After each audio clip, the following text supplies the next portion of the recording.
Hey folks, I just wanted to do a quick aquaponics update here and also share a couple of tips with you that I've learned along the way. It's been about 2 weeks since I shot the last update. Let you get a little more of a view of the fish eating there. Anyway, it's been about 4 weeks or 2 weeks since the last update, and as you can see, I'm getting some pretty respectable growth here on this stuff. I think I called this zucchini in the last video. It's actually cucumbers that I've got planted.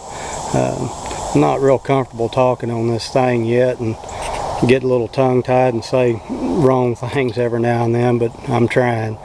Anyway, as you can see, I've got some pretty good growth going on. I've got a lot of blooms on these cucumbers. It looks like all of them are male blooms at this point. I have not seen any female blooms at all that I can tell. I've seen on someone else's video that they posted, they were saying that it's not uncommon on the cucumbers for the younger plants to produce all male blooms, and as it gets established a little more, it'll start producing some of the female blooms. Certainly hope it hurries up, because I'd sure like to eat something out of this system and give it a try after all of the work that's went into it. The tomato plant, it's still really struggling. I'm not sure what's going on with it. It's hard to see against the cucumbers there. Not sure what's going on with it. I'm suspecting maybe it's a pH issue. pH is staying up around 7.4 to 7.6. I've read and heard something about nutrient lockout at a higher pH on some of the plants. I'm not sure if that's it. If I'm doing something else wrong, time will tell. These others are just some cuttings that I took off the top of a couple of the tomato plants in the garden that was dying. I just popped the top off of them and stuck them in there about a week and a half, 2 weeks ago, and it may have been a little longer than that. And they're surviving. I haven't pulled them up, but I suspect they're probably growing some roots at this point. Just trying to experiment and see what happens. I do have some squash that I'd planted that's starting to come up and grow a little bit.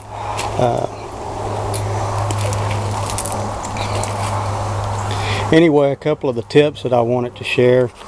On these drain pipes, let's see if I can get down here to where you can get a better level.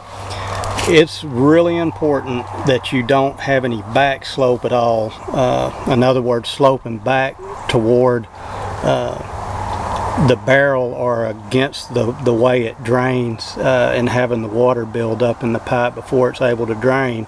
In other words, just for you don't want it tilted back. You want it level or slightly forward to get more of the draining action. This one I fought on the far end, it seemed like forever before I was able to get it to work reliably, and it turned out when I put the level on it, it was actually out of level by quite a bit. I missed the measurement somehow, and when I brought it down and actually got it just dead level, it worked first rattle out of the box. I've actually done some of these drain pipes with 1 inch and some of them with 3/4, just playing and experimenting. In this setup here, the 3/4, the ones with 3/4 drain pipes were actually a little easier to tune and tweak and get them to drain right off. Every system is probably different. I'm sure that the amount of drop has something to do with it.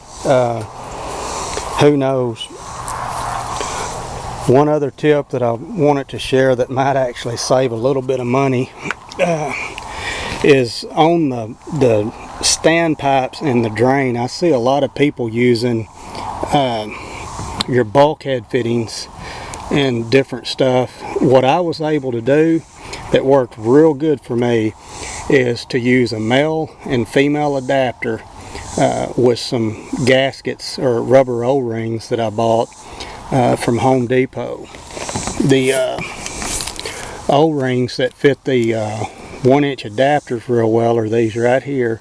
It's a model number HD7210, and I got it right there off the shelf at Home Depot. Those were about $2.50, and each one of these fittings were about 75 cents each. And as you can tell, you can just drill the hole in the barrel or whatever you're wanting to drain, and put one of these rubber O-rings or gaskets on each side of it and tighten it down. It will be very important though that you shop around and find your male adapter with a good square shoulder that this O-ring will go up against, or washer will go up against, and have a flat surface.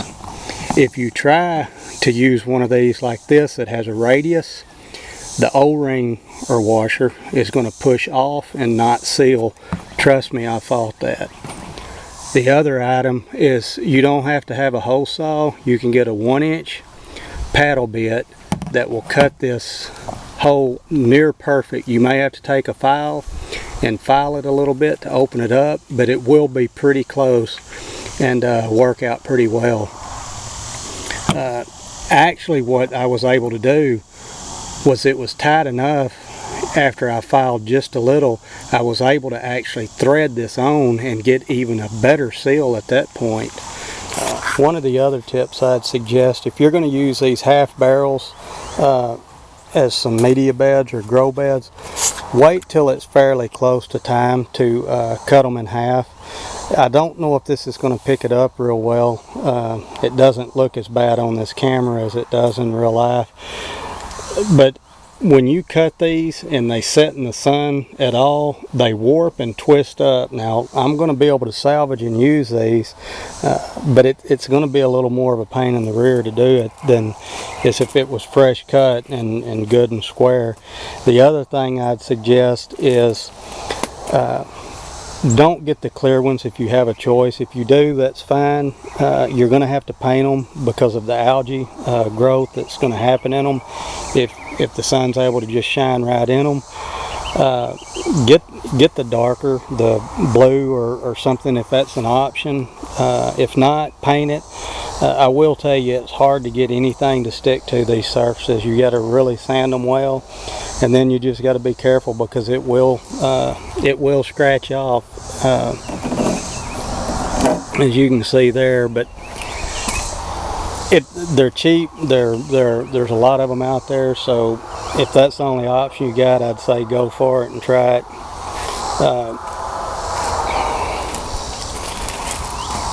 Anyway, that's about the only things I can think of right now that I'd like to share as tips. There's a lot of people doing this that's got a lot more experience than I do, and know a lot more than I do at this point. I just thought I'd share a couple of things that have seemed to save a little heartache and time and money. Anyway, that's all for now. Maybe I can get another one up here in a couple of weeks.